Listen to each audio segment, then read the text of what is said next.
Hello.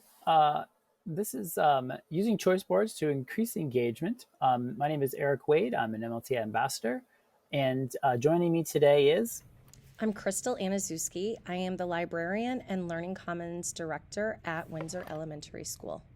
so let's get started. We're going to start with what a choice board is and why you should use it. Then we're going to look at the different types of choice boards, how to get started with them, and then some resources that are available for you to use. So let's get started with what's a choice board and why on earth should I use it? Okay, so a choice board actually is opportunities for learning that I arrange on a digital board. And by digital board, I just mean um, just just blocks in Google Slides with links and titles, and students can make choices based on what's available. Why do you use choice boards? So I think that's the biggest reason for using choice boards is the why, because when you give students choice, that really ups their engagement, and all of a sudden, when choice is involved, it is a game changer. No longer am I begging students to come with me; they are off and running on their own, and they're doing exactly what we look for in education, which is really thinking independently, solving problems, meeting those challenges, and not shying away from them because this was their idea, this is their choice, right? And I think that's really what is at the heart of this, is that it really pushes them to buy in, and it becomes really, really easy when it was their choice to begin with. All right, now we're going to move on to the different types of choice boards because there are, pretty much a choice board to meet any kind of need you have.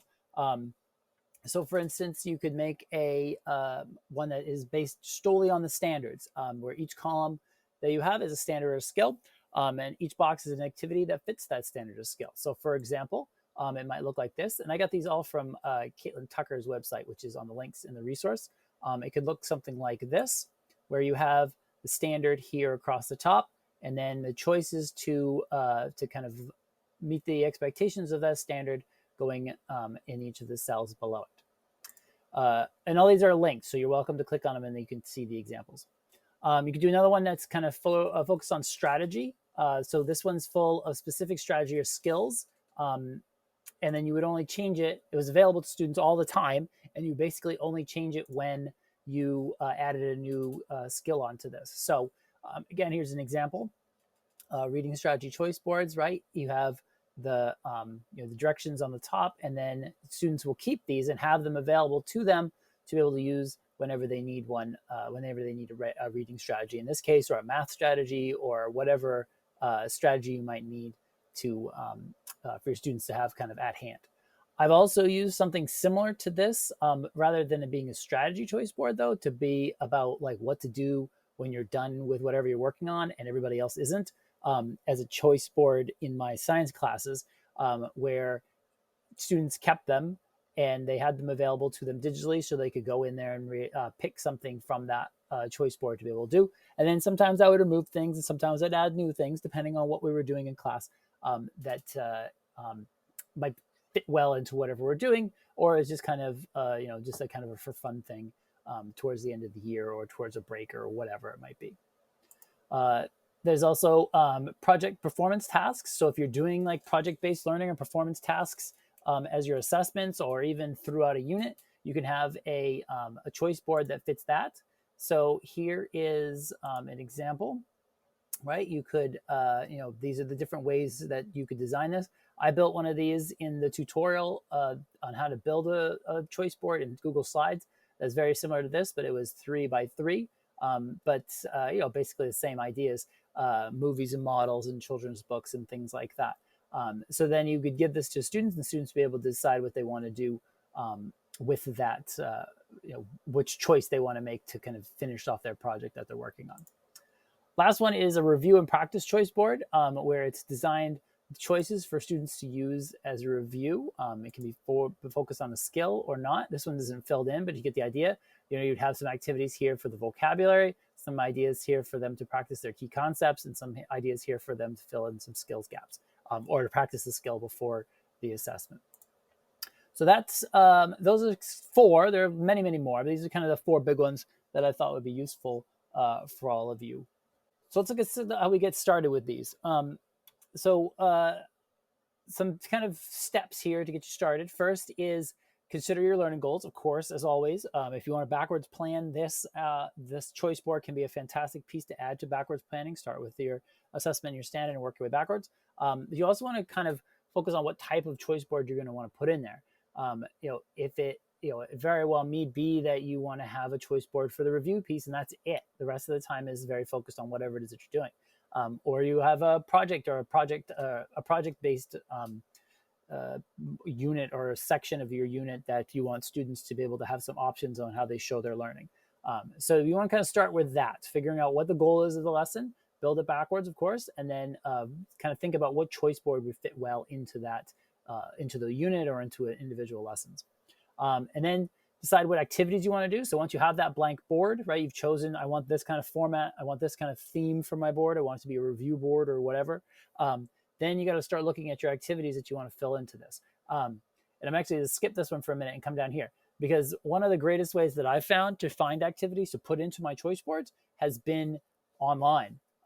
Free Tech for Teachers, this Google image search, and this Pinterest link all have some really great kind of ideas to put into a choice board. That things I'd never really even considered before putting into this. So that's where you go next, is you figure out what activities you want to do in there, and then how are you going to share it. Are you going to give this to students printed off? Are they going to have a physical copy of it? There are a QR code that they have to scan, a PDF in Google Classroom for them to look at, or on some other learning management system, however you do it. How are you going to get it to students? And that's a relatively straightforward one, because chances are, using a choice board, you probably already have a way of getting this kind of stuff to students digitally. But again, don't overlook the idea that sometimes a printed version is helpful. It's sometimes good to have a printed version available for students to be able to use throughout this. How do you use them in the Learning Commons? So I think this might be kind of a how-to here, but what I end up doing is at the beginning of every month, the first day of every month when I meet with students, I present to them a new choice board. And I'll talk a little bit later about how those are organized. I vary the elements. There are always the same headings at the top of my choice boards: reading, technology, coding, and makerspace. So there are always those four main headings, and then attached to those headings are four choices within those headings. So 4 times 4 is 16. I have, sometimes I have more choices than I have kids, but that's okay. I've never had a student say, I can't find anything that I'm interested in. So I think that's one of those moments where you just kind of say, phew, it's okay, we can move on. I try to give kids a lot of choice at the beginning of every month, and then they have one day to explore the choice board, look through the links, think about what it is that they're interested in, and then the next time they have to commit to it, I have just logistically speaking, I have a binder where I keep their choices, because I see all the students in the entire school twice a week.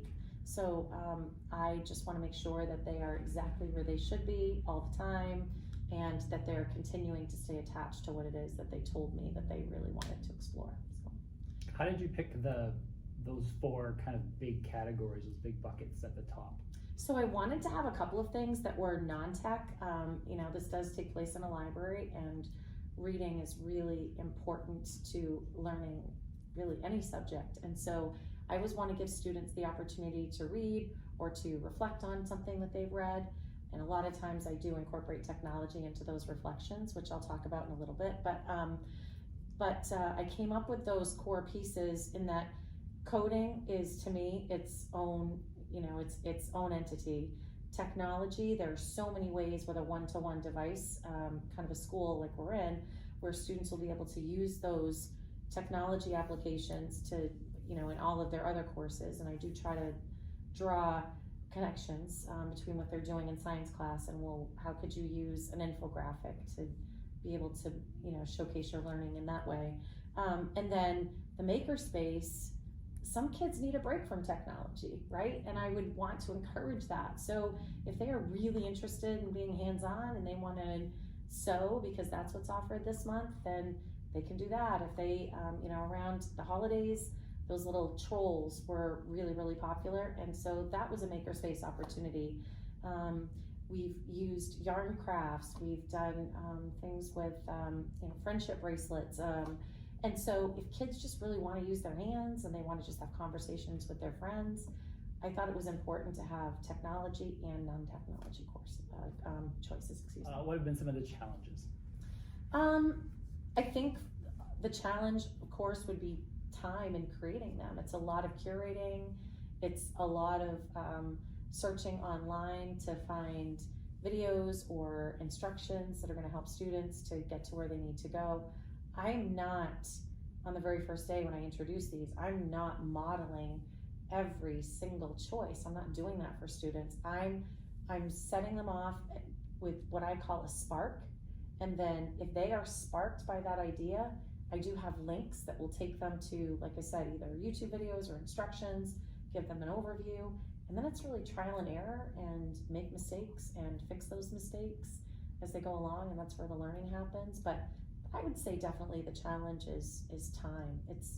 And I was a high school teacher for 27 years. This is my first year teaching elementary and middle school. So tapping into what's really interesting to a middle schooler is a little bit different than what I was used to. So at the beginning of each month, when I do let the students know that we have a new choice board coming, first of all, if there's something that they have started that they really need more time with and they want to continue, I always give them that option.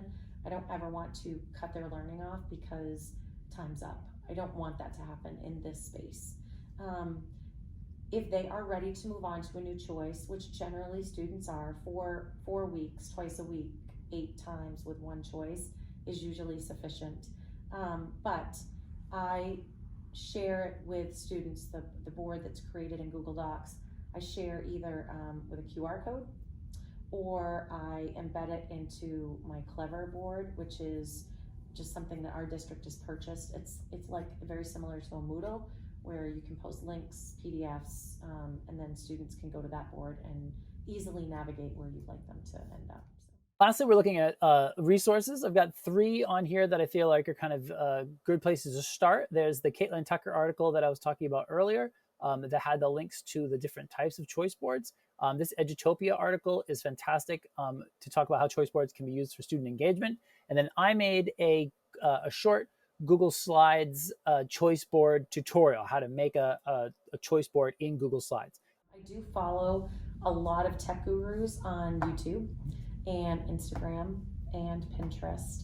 And I do have to give out a big shout out to Richard Byrne, who I follow his YouTube channel, and I just think that it's really, really helpful.